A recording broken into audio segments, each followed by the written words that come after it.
ลองตั้งคำถามง่ายๆไอ้สิ่งที่อยู่ตรงหน้าเนี่ยถ้าไม่มีอยู่เนี่ยเดือดร้อนไหม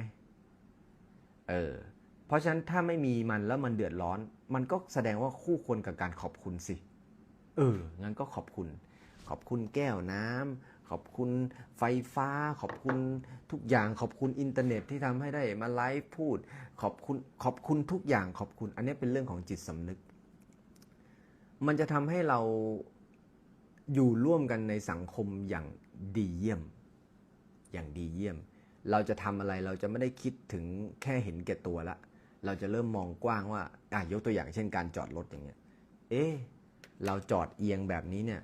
ไอคนที่เขาจะมาจอดข้างๆเนี่ยจอดลำบากแน่ๆเลยพัฒนาจิตสำนึกของตัวเองไม่มักง่ายเพื่อส่วนรวมถอยอีกนิดนึงปึ๊บจอดให้เข้าที่โจ๊ะแล้วอยู่ๆความภูมิใจก็จะปรากฏขึ้นเพราะจิตสำนึกมันพัฒนา